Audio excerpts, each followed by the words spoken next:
अस्सलाम वालेकुम फ्रेंड्स, क्या आप जानते हैं एप्पल के को फाउंडर जब यंग थे उनकी बॉडी से स्मेल क्यों आती थी, और निकोला टेस्ला का लास्ट प्रोजेक्ट क्या था, और फेसबुक के लोगो का कलर ब्लू ही क्यों है। जी, मैं सुफियान अली और आप देख रहे हैं नॉलेज गेट। अगर आपने अभी तक हमारा चैनल सब्सक्राइब नहीं किया तो सब्सक्राइब कर लें और साथ ही बेल आइकन पर क्लिक कर लें ताकि हमारी हर नई आने वाली वीडियो आप तक पहुंचती रहे। सबसे पहले हम बात करेंगे निकोला टेस्ला के बारे में। आप में से बहुत सारे लोग जानते होंगे कि निकोला टेस्ला एक साइंटिस्ट थे। इनकी सबसे फेमस जो इन्वेंशन थी वो पानी से इलेक्ट्रिसिटी बनाने वाली टरबाइन थी, जो आज भी हम यूज़ करते हैं। ये बहुत इंटेलिजेंट इंसान थे, अपने टाइम से 200 साल आगे तक का सोचते थे, और उस टाइम पर जितनी भी इन्होंने पेशन गोई की थी आज उनमें से बहुत सारी सच हो चुकी हैं। उनकी इतनी सारी पेशन गोई में से एक पेशन गोई ये भी थी कि जब कैमरे का इस्तेमाल आम हो जाएगा तो हम इजीली इंसान के जिस्म के अंदर देख सकेंगे। उसमें दूसरी पेशन गोई ये थी कि गाड़ियाँ खुद चलेंगी और बाद में रोड भी सुनसान हो जाएंगे। अभी आप देख सकते हैं कि आधी बात सच हो चुकी है। मार्केट में ऑटोमेटिकल चलने वाली गाड़ियाँ आ चुकी हैं और आहिस्ता आहिस्ता अब उड़ने वाली गाड़ियाँ भी मार्केट में आ जाएंगी, जिससे बाद में रोड भी सुनसान हो जाएंगे। जी, तो अब हम बात कर लेते हैं निकोला टेस्ला के लास्ट प्रोजेक्ट की। निकोला टेस्ला का लास्ट प्रोजेक्ट ये था कि वो वायरलेसली इलेक्ट्रिसिटी प्रोवाइड करना चाहते थे। जी हाँ, जैसे अब हम इंटरनेट के सिग्नल्स को वायर के बगैर यूज़ करते हैं, सेम वैसे ही वो चाहते थे कि वायरलेसली इलेक्ट्रिसिटी प्रोवाइड करें। मगर अफसोस कि ये लास्ट प्रोजेक्ट पूरा ना हो सका, क्योंकि इस प्रोजेक्ट को बनाने के लिए 150 मिलियन डॉलर चाहिए थे और निकोला टेस्ला के पास खुद इतने ज़्यादा डॉलर थे नहीं। तो उसने दूसरी कंपनी से जब फंडिंग मांगी तो उन्होंने इसे देने से मना कर दिया, क्योंकि जो कंपनीज ऑलरेडी इलेक्ट्रिसिटी प्रोड्यूस कर रही थी वो जानती थी कि निकोला टेस्ला इस आइडिया से चीप रेट पर और अनलिमिटेड इलेक्ट्रिसिटी प्रोड्यूस कर सकता है, जिसकी वजह से इनकी बहुत सारी कंपनीज बंद हो जाएंगी। यही वजह है कि उसे ना उन्होंने खुद फंडिंग की और ना ही गवर्नमेंट से लेने दी और उसे बदनाम करना शुरू कर दिया, जिसकी वजह से उसका ये प्रोजेक्ट बंद हो गया। ज़रा सोचिए कि अगर निकोला टेस्ला का लास्ट प्रोजेक्ट कंप्लीट हो जाता तो आज दुनिया की सूरत कैसी होती। जी, तो अब हम बात कर लेते हैं स्टीव जॉब्स के बारे में कि उनकी बॉडी से स्मेल क्यों आती थी। तो आपने बहुत सारे मोटिवेशनल स्पीकर से सुना होगा कि जो जितनी भी famous personalities like mark Zuckerberg, Bill Gates और स्टीव जॉब्स हैं, ये सेम कपड़े इसीलिए पहने रखते हैं ताकि इनको ज़्यादा अपने ड्रेसिंग के बारे में सोचना ना पड़े और अपने काम पर ज़्यादा से ज़्यादा फोकस कर सकें। लेकिन यहाँ पर स्टीव जॉब्स की कहानी थोड़ी सी अलग है। जी, तो जब स्टीव जॉब्स कॉलेज पढ़ने के लिए गए तो इन्हें वहाँ पढ़ने में मज़ा बिल्कुल नहीं आया। इन्होंने कॉलेज फर्स्ट सेमेस्टर में ही छोड़ दिया। लेकिन छोड़ने से पहले इनकी दोस्ती हिप्पीज़ से हो चुकी थी। हिप्पीज़ वहाँ की एक सोसाइटी थी। उनका कल्चर ये था कि वो हर टाइम नशे में रहते थे, लंबे लंबे बाल रखते थे और वो गोश्त नहीं खाते थे, यानी कि वो सब्ज़ी होर थे। जी, तो स्टीव जॉब्स ऑलरेडी थोड़ा बहुत नशा करते थे, लेकिन हिप्पीज़ से दोस्ती होने के बाद इन्होंने ज़्यादा नशा करना शुरू कर दिया और इन्होंने भी गोश्त खाना छोड़ दिया और ये भी सब्ज़ी हो गए। इनका मानना ये था कि अगर ये सब्ज़ी खाएंगे तो इन्हें पसीना बहुत कम आएगा और इन्हें रोज़ रोज़ नहाना भी नहीं पड़ेगा। हर टाइम नशे में रहने की वजह से ये बहुत ज़्यादा चिड़चिड़े हो गए और इनके अपनी फैमिली के साथ भी नहीं बनती थी और ये बहुत जल्दी अपनी फैमिली से अलग हो गए और जिन्होंने बहुत जल्द ही एक कंपनी में जॉब करना शुरू कर दी।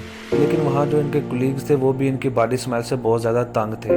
उन्होंने बहुत दफ़ा अपने बॉस से शिकायत की कि इन्हें जॉब से निकाल दें, लेकिन बॉस ने इसे जॉब से नहीं निकाला क्योंकि ये बहुत ज़्यादा इंटेलिजेंट थे। उन्होंने इसे नाइट शिफ्ट पर कर दिया लेकिन जॉब से नहीं निकाला। हर टाइम नशे में रहने और ना नहाने की वजह से इनकी तबीयत बहुत ज़्यादा ख़राब होने लगी। ये बहुत ज़्यादा बीमार भी रहते थे। फिर इनके दोस्त जो एप्पल कंपनी में ही काम करते थे उन्होंने इन्हें समझाया और इनके बहुत ज़्यादा ख्याल रखा, जिसकी वजह से इनके मिजाज में बाद में बहुत ज़्यादा बेहतरी भी आई। अरे इन बातों का हरगिज़ मतलब नहीं कि वो एक इंटेलिजेंट इंसान नहीं थे, वो बहुत ज़्यादा इंटेलिजेंट थे। यही वजह है कि इनके कोलीग्स की बार बार कंप्लेन करने के बावजूद इनके बॉस कभी भी इन्हें नहीं थे निकालते। इनके बॉस को पता भी था कि वो बहुत ज़्यादा नशा करते हैं और इनकी बॉडी से बहुत गंदी वाली स्मेल भी आती है, लेकिन वो ये भी जानते थे कि स्टीव जॉब्स एक इंटेलिजेंट इंसान है और वो बहुत ज़्यादा हार्ड वर्कर है। तो उन्होंने कभी भी स्टीव जॉब्स को जॉब से नहीं निकाला। वो अलग बात है कि स्टीव जॉब्स खुद वो जॉब छोड़कर चले जाते थे। जी फ्रेंड्स, अब हम बात कर लेते हैं न्यूटन के बारे में। आप में से बहुत सारे लोगों ने न्यूटन के बारे में सुना ही होगा, बल्कि जब से हम 2वीं क्लास में पढ़ते थे तब से हम न्यूटन के बारे में सुनते आ रहे हैं।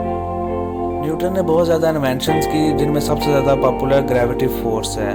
जी हाँ, आप में से बहुत सारे लोग जानते ही होंगे कि ग्रेविटी फोर्स के बारे में न्यूटन ने ही बताया था। न्यूटन तब एक कॉलेज में प्रोफेसर हुआ करते थे और ताउन की बीमारी फैली थी और हर तरफ लॉकडाउन था। जैसे अभी कोरोना वायरस की वजह से हर तरफ लॉकडाउन है, तब वैसे ही ताउन की वजह से हर तरफ लॉकडाउन था और न्यूटन को घर बैठना पड़ा। न्यूटन अपने घर के बाहर एक सेब का दरख्त होता था, उसके नीचे बैठे हुए थे और जब ये दरख्त के नीचे बैठे हुए थे तो सेब के दरख्त से एक सेब गिरता है। तो न्यूटन के माइंड में एक ख्याल आता है कि ये सेब नीचे ही क्यों गिरा। तो उस सेब के गिरने से न्यूटन ने उस बात को पकड़ा और उस पर सोचने लग गए और न्यूटन ने इतना सोचा और उस पर इतनी ज़्यादा तहकीक की कि न्यूटन ने ग्रेविटी फोर्स के बारे में पता चला लिया। इसके बाद न्यूटन के 3 लॉ भी आए जो आज भी हमारे बुक्स में पढ़ाए जाते हैं। ये तो थी वो बातें जो आप में से बहुत सारे लोग जानते थे, लेकिन अब मैं वो आपको बात बताने जा रहा हूँ जो आप में से बहुत कम लोग जानते होंगे। आपने सुना तो है कि न्यूटन एक साइंसदान था, लेकिन न्यूटन एक साइंसदान होने के साथ साथ एक सियासतदान भी था। जी हाँ, न्यूटन एक सियासतदान था। वो 2 दफ़ा पार्लियामेंट का मेंबर भी रह चुका था और वो भी बिना इलेक्शन लड़े। जी हाँ, बिना इलेक्शन लड़े वो पार्लियामेंट का मेंबर भी रह चुका था। न्यूटन बिना इलेक्शन लड़े पार्लियामेंट का मेंबर ऐसे बना कि वो एक यूनिवर्सिटी में एक तंजीम का सदर था और उस वक्त ये रूल हुआ करता था कि जो भी तंजीम का सदर होगा वो पार्लियामेंट का मेंबर बन सकता है। तो इसी तरह न्यूटन 2 दफ़ा पार्लियामेंट का मेंबर बना था।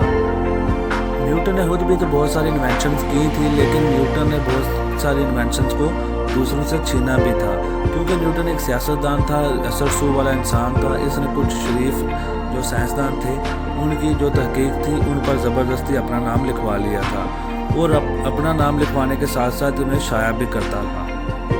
एक दफ़ा जब न्यूटन ने किसी दूसरे साइंसदान की तहकीक को चुराया तो उसने न्यूटन पर केस कर दिया और जज अदालत में इस केस का फैसला होना था, उसका सदर ऑलरेडी न्यूटन ही था। और यहाँ पर न्यूटन ने यह ड्रामेबाजी की। न्यूटन ने कहा कि ये केस क्योंकि मेरे खिलाफ ही है और इसका फैसला मैं खुद नहीं करूँगा, तो उसने एक और आदमी को जज बनाकर उसके पास ये केस भेज दिया। और न्यूटन की ड्रामेबाजी ये थी कि जिस आदमी को उसने जज बनाया वो न्यूटन का ही आदमी था और उसने न्यूटन के हक में ही फैसला कर दिया। ये थी न्यूटन के बारे में एक दिलचस्प बात। अब हम बात करेंगे मार्क ज़करबर्ग जो कि फ़ेसबुक के बानी हैं। तो आप में से बहुत सारे लोग जो कि डेली फ़ेसबुक यूज़ करते हैं, क्या वो जानते हैं कि फ़ेसबुक का लोगो जो है उसका कलर हमेशा ब्लू ही क्यों होता है? जी हाँ, आप में से हमेशा सारे लोग फेसबुक यूज़ करते होंगे, लेकिन कभी भी किसी ने ये भी नहीं सोचा होगा कि फ़ेसबुक का लोगो ब्लू ही क्यों है। फेसबुक के लोगो का कलर ब्लू इसलिए है क्योंकि मार्क ज़करबर्ग जो कि फेसबुक के बानी हैं उन्हें रेड और येलो कलर सही तरह से दिखाई नहीं देते। जी हाँ, मार्क ज़करबर्ग जो है वो कलर ब्लाइंड है, उन्हें रेड और येलो कलर सही तरह से दिखाई नहीं देते। ये बात उन्होंने न्यूयॉर्क की मैगज़ीन से बात करते हुए बताया कि उनके लिए ब्लू कलर सबसे ज़्यादा रिच है, उन्हें वो ज़्यादा सही तरह से दिखाई देता है as compare to red and yellow. जी तो उम्मीद करता हूँ आपको हमारी ये वीडियो पसंद आई होगी और अगर आप भी ऐसी फेमस पर्सनैलिटीज़ के बारे में ऐसी अमेजिंग बातें जानते हैं तो हमें कमेंट बॉक्स में ज़रूर बताइएगा। हमारी नई वीडियो आने तक हमारे साथ रहिएगा। अल्लाह हाफिज़।